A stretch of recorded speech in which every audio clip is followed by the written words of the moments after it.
بسم الله والصلاة والسلام على رسول الله. هنعمل بقى احلى تتبيلة للوراك المخلية. بصوا هنا معايا بقى بصلاية، هبتدي اضربهم كويس جدا في الكبة.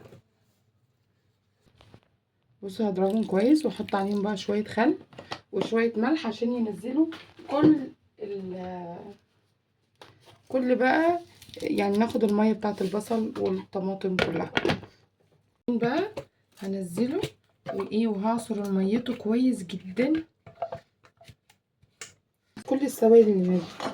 طبعا التفل ده احنا مش هنرميه، هقول لكم هنعمل بيه ايه.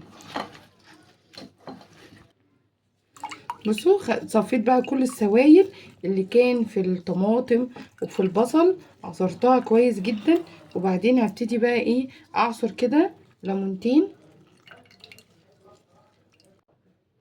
وبعدين هنحط بقى نص معلقه كده من الهريسه ومعلقتين من الكاتشب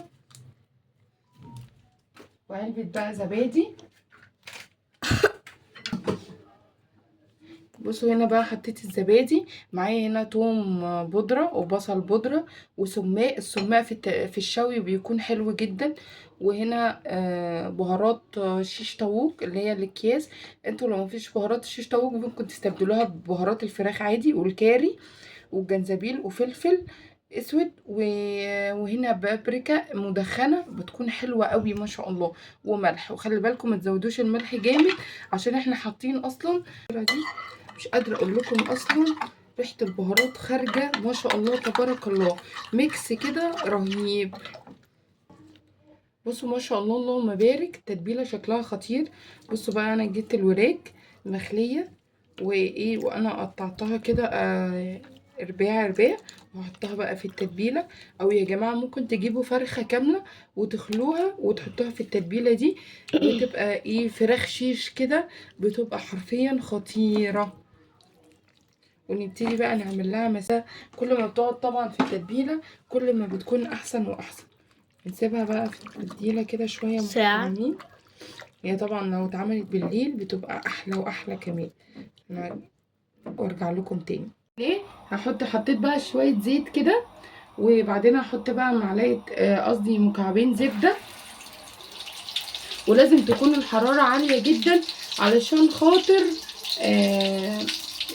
ما تفضل محتفظه كده بالسوائل بتاعتها وتدينا بقى نتيجه كويسه. وبصوا بقى الفراخ، بصوا التتبيله الخطيره، ما توطوش النار ما شاء الله اللهم بارك. بصوا بقى نبتدي ننزلها كلها وكله على نار عاليه يا جماعه. انتوا ممكن تحطوها على عصيان الشيش طاووق وتحطوها على شبكه في الفرن وهتبقى حلوه معاكم برضو. بس انا عملتها بقى المره دي كده بتكون جميله جدا. بصوا التتبيله دي انتوا ممكن تشيلوها وتعملوا فيها مره كمان، يعني ما ترموهاش.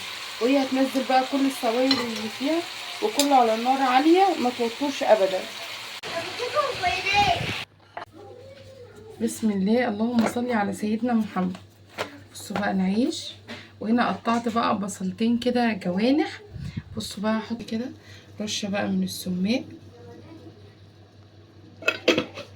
احط بقى كده في بعض. بصوا ما شاء الله اللهم بارك، الفراخ بقى استوت كده خطيره ما شاء الله تبارك الله، خطيره. انا مهما وصفت لكم الطعم جنين. شويه رشه بقى من الكزبره،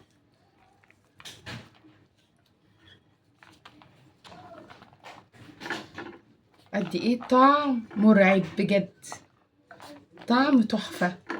لازم تجربوا يا جماعه الصينيه العظمه دي ما شاء الله اللهم بارك. بصوا خطيره.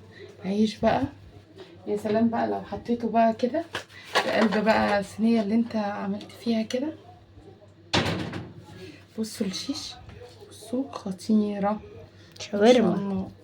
بصوا الله الله ما العظيم. تنسيش تحطوا لايك. بصوا طريه وجميله جدا ما شاء الله اللهم بارك.